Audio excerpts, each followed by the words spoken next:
कहते हैं वे विपत्ति की तरह आए, कहते हैं वे प्रदूषण की तरह फैले, वे व्याधि थे।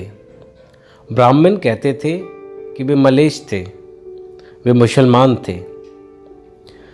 उन्होंने अपने घोड़े सिंधु में उतारे और पुकारते रहे, हिंदू हिंदू हिंदू। बड़ी जाति को उन्होंने बड़ा नाम दिया, नदी का नाम दिया। वे हर गहरी और अविरल नदी को पार करना चाहते थे। वे मुसलमान थे, लेकिन वे भी यदि कबीर की समझदारी का सहारा लिया जाए तो हिंदुओं की तरह पैदा होते थे। उनके पास बड़ी बड़ी कहानियाँ थीं, चलने की, ठहरने की, पिटने की और मृत्यु की। प्रतिपक्षी के खून में घुटनों तक और अपने खून में कंधों तक वे हमेशा डूबे होते थे। उनकी मुट्ठियों में घोड़ों की लगामें होती थीं और मयानों में सभ्यता के नक्शे होते थे। न मृत्यु के लिए नहीं, वे मृत्यु के लिए युद्ध नहीं लड़ते थे। वे मुसलमान थे। वे फारस से आए, तुरान से आए, समरकंद, फरगना, सिस्तान से आए, तुर्किस्तान से आए। वे बहुत दूर से आए, फिर भी पृथ्वी के कुछ हिस्सों से आए। वे आए क्योंकि वे आ सकते थे। वे मुसलमान थे। वे मुसलमान थे या खुदा उनकी शक्लें आदमियों से मिलती थी हूबहू। वे महत्वपूर्ण अप्रवासी थे। उनके पास सुख दुख की स्मृतियाँ थीं। वे घोड़ों के साथ सोते थे और चट्टानों पर वीर बिखेर देते थे। निर्माण के लिए वे बेचैन थे। वे मुसलमान थे। यदि सच को सच की तरह कहा जा सकता है तो सच को सच की तरह सुना जाना चाहिए कि वे प्राय इस तरह होते थे कि प्राय पता नहीं लगता था कि वे मुसलमान थे या नहीं थे। वे मुसलमान थे। वे ना होते तो लखनऊ ना होता, आधा इलाहाबाद ना होता, महरावें ना होती, गुम्मद ना होता, आदाब ना होता, मीर मखदूम मोमिन ना होते, शबाना ना होती। वे ना होते तो उपमहाद्वीप के संगीत को सुनाने वाला खुसरो ना होता। वे ना होते तो पूरे देश के गुस्से से बेचैन होने वाला कबीर ना होता। वे ना होते तो भारतीय उपमहाद्वीप के दुख को कहने वाला गालिब ना होता। मुसलमान ना होते तो 1857 ना होता। वे थे तो चाचा हसन थे। वे थे पतंगों से रंगीन आसमान थे। वे मुसलमान थे। वे मुसलमान थे और हिंदुस्तान में थे। उनके रिश्तेदार पाकिस्तान में थे। वे सोचते थे कि काश वे एक बार पाकिस्तान जा सकते थे।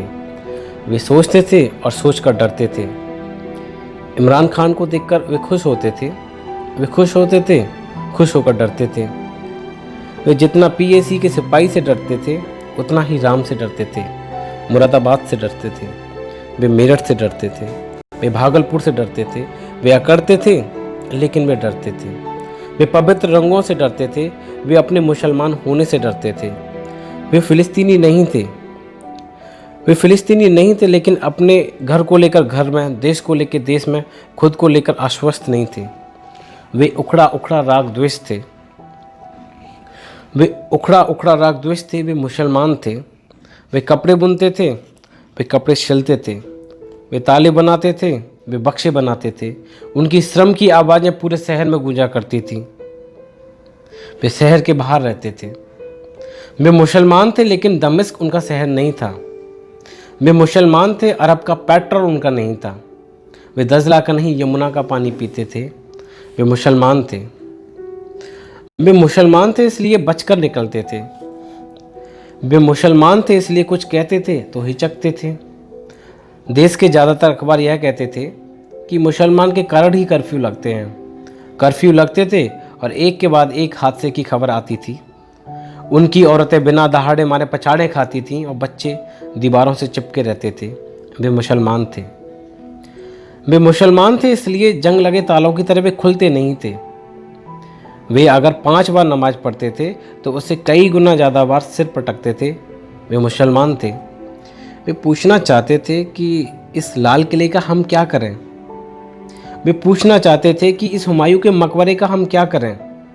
हम क्या करें इस मस्जिद का जिसका नाम कुब्बत-उल-इस्लाम है। इस्लाम की ताकत है। अदरक की तरह वे बहुत कड़वे थे। वे मुसलमान थे।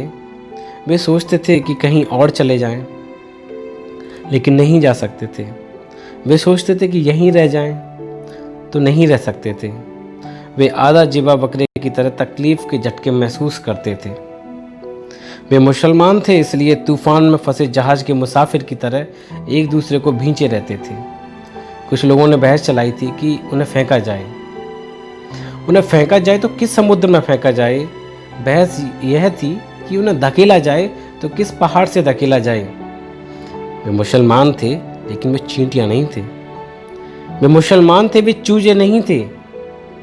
सावधान, सिंधु के दक्षिण में सैकड़ों साल की नागरिकता के बाद मिट्टी के ठेले नहीं थे। वे चट्टान और ऊन की तरह सच थे। वे सिंधु और हिंदुकुश की तरह सच थे, और सच को जिस तरह भी समझा जा सकता है वे उस तरह से सच थे। वे सभ्यता का अनिवार्य नियम थे। वे मुसलमान थे, अफवाह नहीं थे। वे मुसलमान थे। वे मुसलमान थे। वे मुसलमान थे। जय हिंद, जय भारत।